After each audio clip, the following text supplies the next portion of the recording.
Mi nombre es Lucas Casanova, y esto es Budismo en Zapatillas. Este es un nuevo episodio de la serie Repara tus cicatrices. Y estamos aquí con Maxi Macubri. Y en este episodio que quedamos en llamar Las formas del narcisismo. ¿Cómo estás, Max? Bien, Lucas, ¿cómo les va? Aquí estamos teniendo un muy buen feedback de la serie, y si están escuchando en Spotify este episodio, pueden dejar en la misma página del podcast el feedback, comentarios. Vamos a publicar cada vez que un episodio salga alguna pregunta o alguna encuesta para poder hacerlos partícipes de esto que va saliendo. Contame un poco de qué vamos a hablar hoy y de qué va a tratar el episodio en el que nos estamos metiendo. Bueno, vamos a hablar de madres, de padres, de jefes, formas comunes que toma el narcisismo, el trastorno de personalidad narcisista. Ujú. Si bien parejas es algo que vamos a explorar en otros episodios y es lo que más nos convoca del podcast tal vez cuando hablamos de este tema, bueno, Ujú. vamos a hablar de otras formas de abusadores emocionales, cómo se manifiestan en formas vinculares y algunas herramientas que se pueden utilizar. Vamos a hablar de formas, de tipos, de por ejemplo, madres que no saben amar, que es uno de los temas más dolorosos de explorar, porque nos enfrenta con la posibilidad de empezar a pensar como cultura, Ujú. como alguien que debería cuidarnos, como alguien que desde la cultura está formado o preformado para asistirnos, nos agrede, nos quiere intermitentemente, nos utiliza como forma de proyección de sus inseguridades o de sus problemas. ¿Mm?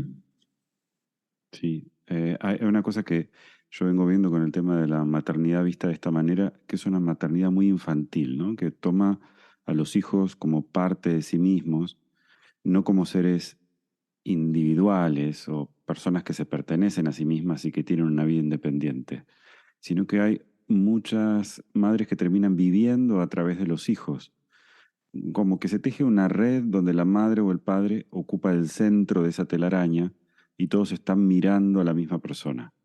No son los padres mirando a los hijos, sino que son los hijos y a veces hasta la pareja. Las personas que circundan ese vínculo están todos cuidándolos a él o cuidándola a ella. Sí, en la estructura familiar aparece así. Está la madre como centro y los hijos como satélites. Y el Ujú. padre, en vez de estar regulando el ritmo en función de la madre, está ahí viendo qué pasa con la madre. Tenemos Ujú. estructuras triangulares o piramidales, cuando se hace el dibujo en donde la madre está en la punta y el padre y el hijo son subsidiarios a ellas. En este punto la madre aparece como manipuladora, como una persona que usa la ley de hielo, que te habla o no te habla en relación a su estado de ánimo.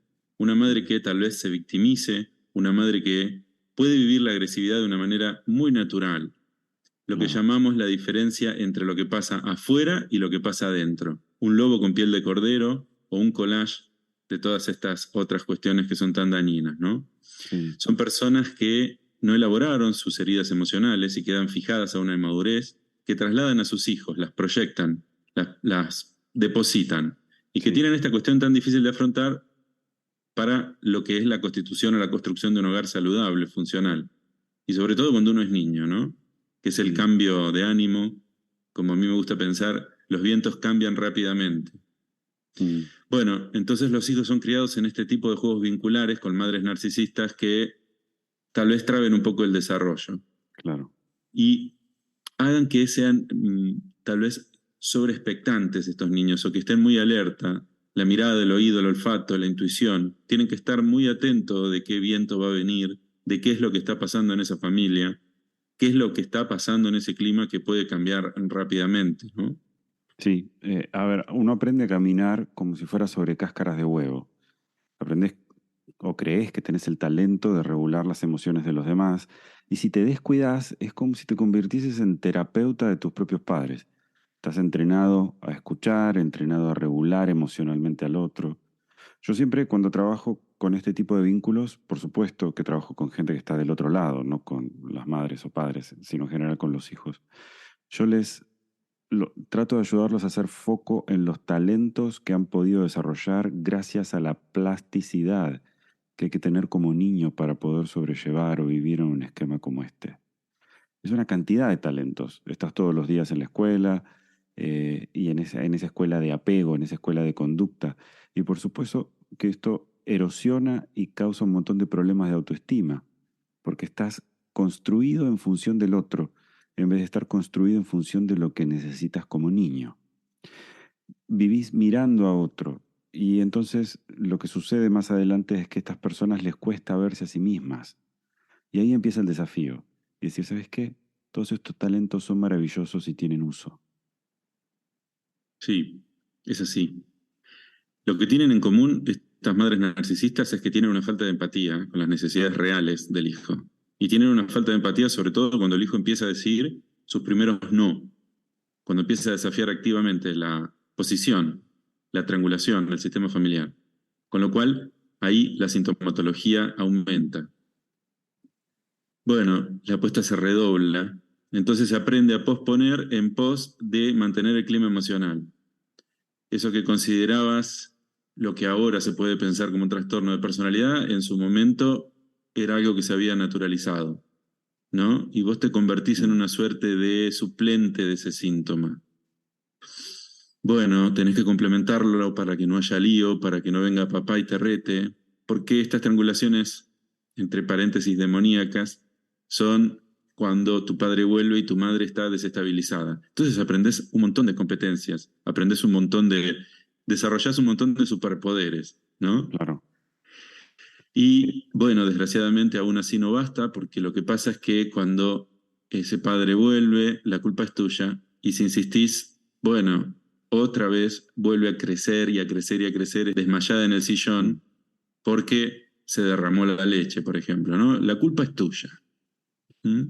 Además, ahí hay una cosa fundamental con el tema del rol del padre triangulando ahí o el padre. También sucede a la inversa, ¿no? Donde te encontrás con el padre diciendo, ¿sabes qué? Tu sanación emocional depende de la calidad del vínculo que tengas con tu madre. No podés cortar el vínculo, no podés decirle que no podés decirle que no necesitas llevarte bien, porque si no te llevas bien te va a hacer daño en la construcción de tus vínculos futuros.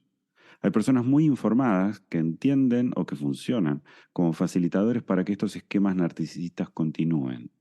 Y por supuesto, no vamos a hablar en este episodio de esto, pero sí lo quiero mencionar porque sucede con los excluidos, los que terminamos expulsados del sistema, cuando un padre o una madre no consigue retener a alguien en esa posición. Termina como circulando o volviéndose en contra, ¿no? Ujú.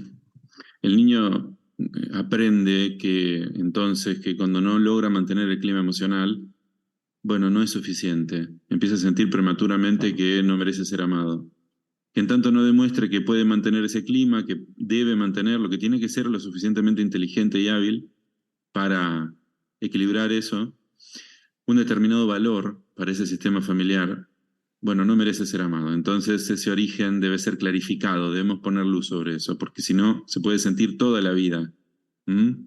Esto es la máxima, esto es el enunciado central. Te quiero por lo que haces y no por lo que sos. Y me importa mucho que mantengas esto, tanto como madre como padre, ¿no? ¿Cómo mantenés la imagen de esta familia? ¿Cómo mantenés el equilibrio? Más allá de cómo estás. Realmente emergemos en una familia así como complementarios. ¿Mm? Es complicado. Sí, es complicado esto que mencionás al respecto de que te quiero por lo que haces y no por lo que sos. Eso es Mm. algo que a mí, nivel personal, me costó mucho entender como adulto, que yo podía ser amado no por cuanto brindaba a los demás o por cuán útil era, sino por simplemente por mi presencia, por el amor que pudiese demostrar o la conexión con el otro. Cuando yo le contaba a una terapeuta hace ya más de 3 décadas esto mismo, la terapeuta me decía, y yo me negaba, decía, no, no, no, el problema soy yo. Y ella me decía, no, si vos crees que realmente vos valés por lo que haces y no por quién sos, yo tengo una respuesta para vos. Y como ese es un signo bastante claro de que hemos sido educados para ser codependientes, para ser facilitadores del otro. Mm. Así es. El sensor de la narrativa oficial es el síntoma de la madre narcisista. Esto es cuando hay un sistema que se equilibra así, hay un enunciado Sí, que es, bueno, en sistémica hay un una definición muy interesante que es el mapa no es el territorio, ¿no? Cuando vos vivís en una familia narcisista con una madre y con un padre, ahora vamos a hablar de los padres más adelante, el mapa te es dado en relación a lo que la madre quiere, a lo que la madre, o para que la madre no se vulnere, ¿no? El mapa te es dado en relación a mantener lo que yo llamo las reinas batatas. Mm, Estas personas, como dice la canción de Marilyn Walsh, sentadas en su trono de lata. Y debes mantener ese clima emocional porque si no pasan cosas. Claro que uno no es culpable de eso. Los vientos perdón, el tiempo cambia y se manifiesta en ese ruido, el problema, la patología, el despelote familiar a partir de regular o no regular lo que pasa con esa señora. Entonces, bueno, como ahí es donde se manifiestan estas cuestiones, es que tiene que haber una codependencia de los hombres, porque no pueden hacer muchas movidas, no pueden hacer muchos movimientos, porque tienen miedo de que se les arme el gran despiole, ¿no? Y mm. entonces te dicen, no hagas lío, flaco, quédate quieto, flaca, ¿no? Con lo cual te reenvían a que tenés que ser obediente, porque si te corres o expresás, tiene una consecuencia muy grande. ¿Mm? No, no tiene una, tiene una consecuencia grande en, primero en lo emocional, porque entonces dejas de mirar a la persona como te han enseñado que sos útil por lo que haces. Si te excluyen del sistema, entonces pasas a ser un inútil, no servís para nada, ni siquiera servís para ser hijo. No, ahí hay una Ujú, cosa que tiene que ver con la efectividad de la persona dentro del sistema. Dejar de ser efectivo, el sistema te necesita, la relación es utilitaria, no es condicional, incondicional, perdón, es condicional. No es que te amo por quien sos, sino, y no importa lo que pase, sino que te amo por lo que me puedas aportar. Y si no me aportás, entonces no te amo. Y un niño que no tiene asegurado el amor se siente en peligro, porque las necesidades y límites del amor y de seguridad son las que definen la calidad de vida de un niño. Cuando hablamos de derechos ujú, humanos nos referimos a esto. Si un niño no se siente cuidado en los límites, si un niño no se siente cuidado y amado por quien es, si a un niño no se le asegura un estilo de vida estable, entonces el niño se siente en peligro porque, claro, no puede defenderse. Y es ahí donde aparecen muchos casos, que es lo que se llama el trauma complejo, que lo hemos venido hablando y lo hemos definido en episodios anteriores, donde hablamos de pequeñas invalidaciones o cuestiones que se van apilando y apilando. Y eso, cuando ves cada cosa por separado, parece que no es nada, pero cuando lo ves todo junto es terrible y es un gran peso. ujú. Sí, además en términos de lo transgeneracional, en lo que viene pasando de generación en generación, y siguiendo algunos autores que vamos a citar en su momento, desordena el amor, porque el Mm, hijo, en vez de estar impulsado hacia la vida por el padre o la madre, tiene que permanecer observando qué es lo que pasa con el padre y con la madre para seguir jugando en ese rol. Es un tema complicado, desordena la línea evolutiva. ¿M? claro. El padre cumple como una función sin función, en el punto de que está supeditado también a mantener el clima emocional de la madre, claro, ¿no? Esto es algo que se observa en la clínica. Lo mismo pasa cuando el padre es narcisista, ¿no? Cuando el padre es narcisista pasa al revés, capaz, tal vez. Lo que está socialmente más estructurado es esta cuestión de el padre en la punta de la mesa, el pater familia. Ujú. Además, Lucas, en términos de lo transgeneracional, en términos de lo que viene generación en generación, y siguiendo algunos autores que en su momento vamos a mencionar, Sí. esto desordena el amor. Porque el hijo, en vez de estar impulsado hacia la vida por el padre o la madre, tiene que permanecer mirando para atrás, ¿no? Claro. Observando qué es lo que pasa para que el padre y la madre sigan jugando a lo que están jugando. Es un tema complicado, ¿no? El padre tiene como una función sin función ahí, en el punto de que está supeditado a mantener el clima emocional de la madre. ¿Mm? Pero ¿qué pasa cuando el padre es narcisista también? ¿Mm? Cuando el padre es un protagonista de esto, ¿no? Que está no solamente vigilando a la reina Batata, sino que están los dos ahí puestos. Mm. El daño que produce una madre narcisista tal vez no sea tan intenso cuando hablamos de un padre corregulando. El daño que produce un padre narcisista tal vez no sea tan intenso cuando hablamos de una madre corregulando. Pero pareciera que cuando estudiamos estos temas, los primeros contactos, los primeros apegos, es mucho más intenso cuando la madre es narcisista que cuando el padre es narcisista, ¿no? Sí. No sé cómo lo pensás vos ahí. Yo ahí coincido. Primero porque si hablamos de Bowlby o de otros temas, los autores que hablan de la teoría del apego, el amor incondicional en general nos los enseña la madre y los límites nos los enseña el padre. Con esto coincido Ujú. con un inciso, ¿no? Con la aclaración de que a veces tiene mucho que ver con cómo se juegan los roles dentro de la pareja. Cuando nosotros hablamos de esto, parece que está muy asignado al género y en realidad puede no ser así. Entonces, si definimos el rol de maternar como el que es nutritivo, el que da permiso para hacer, el que te sostiene de manera incondicional, y el del padre es el que genera más volcado al tema de llevarte al contacto con el mundo, de ponerte los límites, de enseñarte más a salir en lo social. Ahí esos roles pueden ser independientemente del género. Yo tengo una perspectiva basada en la diversidad y por eso trato de romper un poco la estructura, porque lo he visto, bueno, sé que también es así, ¿no? Lo he visto en la consulta con padres, ¿cómo llamarlo? Con progenitores del mismo género y con familias homoparentales, donde también te das cuenta que los sistemas familiares se arman en función al rol.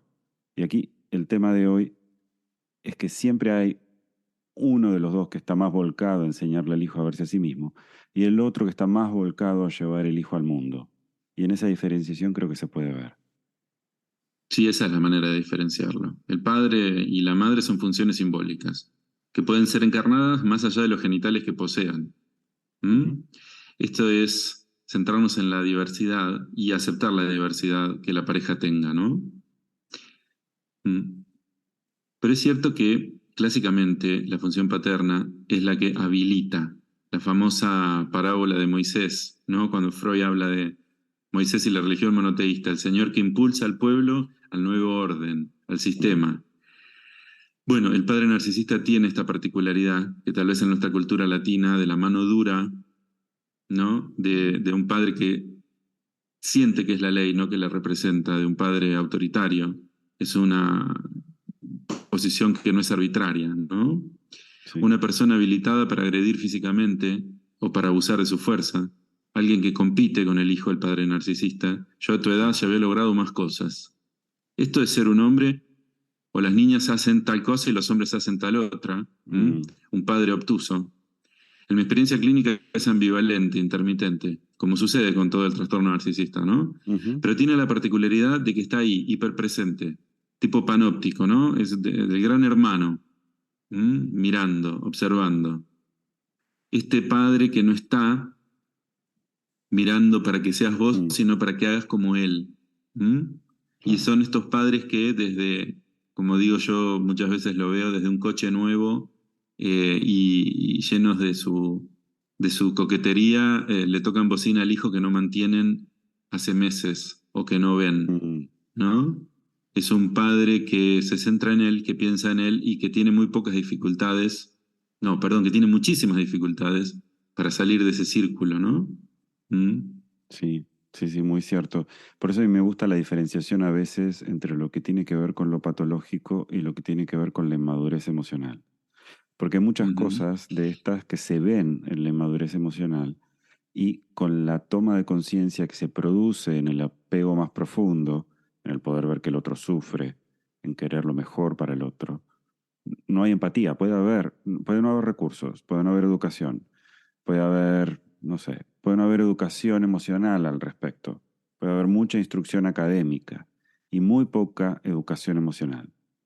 Las personas Ujú. que tienen empatía pueden hacer cosas diferentes. Hay cosas que se pueden cambiar porque hay empatía. Aquí cuando en Noruega trabajamos con este tipo de cuestiones en el sistema, o alrededor del sistema también, pensamos cómo se conecta una persona con la otra. Y si hay empatía, o si hay sufrimiento, ¿es que sufre porque ve al otro mal o sufre porque el otro lo hace quedar mal con lo que muestra de sí mismo? Mm. Sí, es el puntapié genial para empezar a hablar de los jefes narcisistas, ¿no? Que es el otro punto que íbamos a explorar.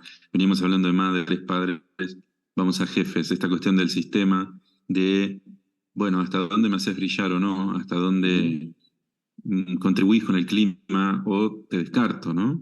Sí, sí, sí, ahí Mm. el jefe lo que hace es, te pide como que tengas un vínculo personal con él. No solamente que lo admires por lo que es, como jefe o por lo que da como jefe, sino que lo admires como persona o lo imites como persona. Es un vínculo bastante infantil.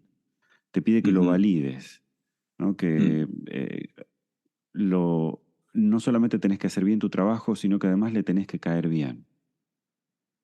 Sí, tenés que tener un vínculo personal con él, ¿no? Ujú. Tenés que, bueno, es este lío que en algún momento exploraremos que se arma cuando hablamos de la diferencia entre líder y jefe, que son dos Sí. cuestiones. Pero bueno, de todas formas hablamos de tergiversación en lo comunicacional. ¿M? Ujú. Hablamos de un hombre que piensa que el mundo se divide entre enemigos y aliados. ¿Estás de mi lado o no estás de mi lado? Y divido para reinar, tergiverso desde allí. Claro. ¿M? Y esto es una excelente metáfora de lo que decís, Lucas, que convergen en el jefe estas cuestiones de, bueno, la madre y el padre narcisista, ¿no? Esta madre y este Sí. padre narcisista que juegan desde allí. Y pues es que según lo que estuve viendo en algunas publicaciones, es una, no sé si la más, pero una de las cuestiones que más hace renunciar a las personas. Este tipo de jefes, a las personas de sus trabajos, ¿no? Este Sí. tipo de personas que manejan el sistema desde allí. ¿Mm? Sí, esto a mí me parece muy interesante y veo como muchas personas transfieren su estilo de apego, la forma en la que generan sus vínculos en la intimidad, cómo eso se traspasa también al estilo de liderazgo. Como no Mm. pueden controlar o garantizar un esquema seguro de trabajo, no pueden motivar a la gente, la presionan con lo que tienen y con todas Mm. sus falencias emocionales. Causan, por Mm. supuesto, la caída de todas esas estrategias que son inmaduras emocionalmente y que lo único que hacen es vulnerar a las personas y desgastarlas. Sí, a mí me parece que desde aquí es un pequeño punteo, una mini convergencia que vamos a seguir detallando en otros episodios sobre las formas que toma el narcisismo. ¿Mm? Me encantó, me encantó. La verdad es que para terminar esto en una nota positiva, como solemos hacer cuando hacemos sesiones de terapia enfocada en trauma, es el reconocer que este tipo de cosas, el poder ponerle palabra, es la primera puerta para poder trabajar con estas estrategias. Que por supuesto después hay un montón de herramientas que las vamos a ir viendo en los próximos episodios y vamos a poder ir desgranando con nuestros oyentes cuáles son los caminos que se pueden tomar cuando uno ha aprendido al respecto de esto, clasificar y tomar acción. Mm. Sí, sí, exactamente. Después vamos a hablar más específicamente de parejas, que es gran parte de lo que nos convoca. Pero a mí me gusta, para ir cerrando también, para terminar, esta idea de que las familias también son las familias que elegimos, no solamente las familias de las que venimos. Y el quién soy puede estar apuntalado también por esos afectos que voy armando a lo largo de mi vida y no de dónde vengo.